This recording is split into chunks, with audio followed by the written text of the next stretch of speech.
Well, happy Friday. I have just completed your discussion board posts and grading those, reading through those and grading them, and I'm greatly encouraged to read over and look through the work that you all have done.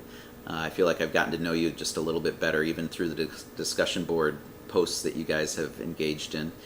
Wanted to also send an email and a video out just to talk just briefly about what are we learning and why is it important? What are we learning and why does it matter? And so I have in the written content of this message, I have put forth 6 anchor points that I would hope that could ground your discussion, ground your reflections as we move forward. I do need to say a quick word. I'm currently working at a computer that is not videoing completely well, so there may be a time or two where my voice gets a lot lower and slower, and I apologize for that.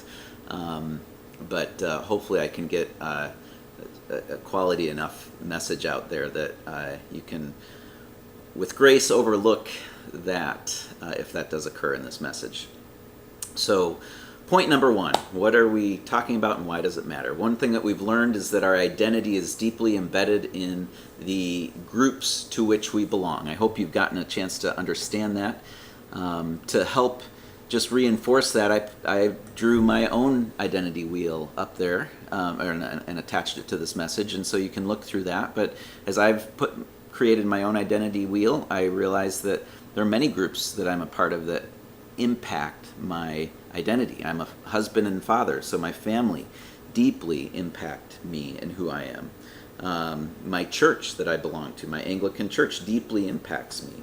My Swedish heritage, the many ancestors that I have that made the journey from Sweden to the United States in the mid-1800s have left us and my family with stories that help inform me who I am. And even my Swedish heritage is something that I deeply cherish. What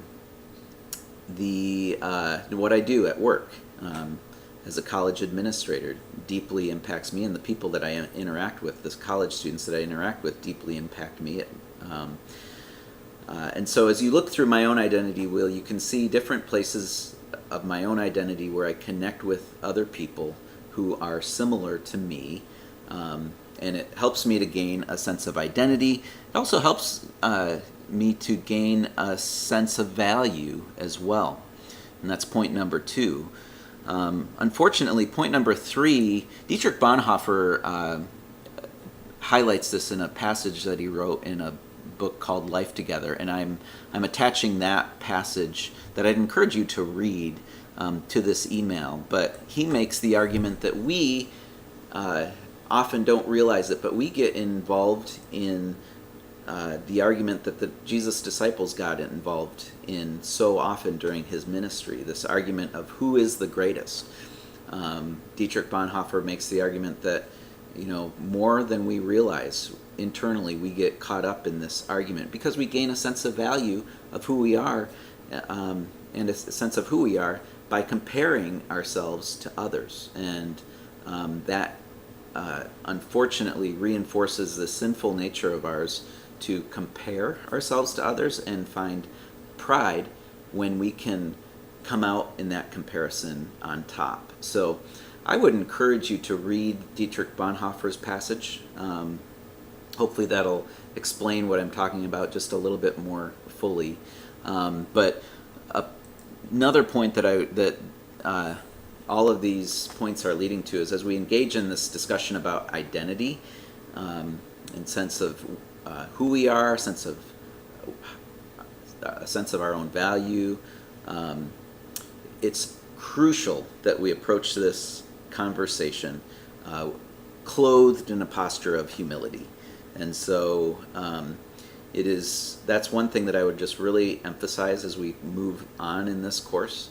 Just as you're talking to each other, as you're reflecting on your own life and those people who are part of your group of belonging, those people who are outside of your group of belonging, approach both, all of these people within your life with this posture of humility.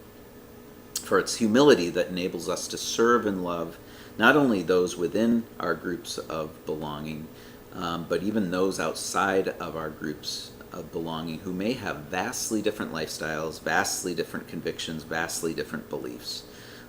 Oftentimes, when we encounter that amount of difference, it can trigger in us a sense of being threatened, and it can cause us to try to argue and debate and to gain a foothold on the argument over those people who are different than us. But my main thesis for this course is that we can be so rooted, we can have our identity so rooted in Christ that when we encounter people who are even greatly different from us in conviction, value, and belief, that we can still move outward and reach outward in love, because we are approaching these interactions with a rooted identity in Jesus, and we are approaching these conversations in humility in the manner that Jesus modeled. And so those are just some points that I want to give to you to help ground your study, your thoughts, your reflections, and your interactions with each other. I hope you have a wonderful weekend, and I look forward to grading your papers from last week and interacting with you on the discussion boards this weekend. So until we see each other again, may the peace of Christ be with you, and have a great weekend.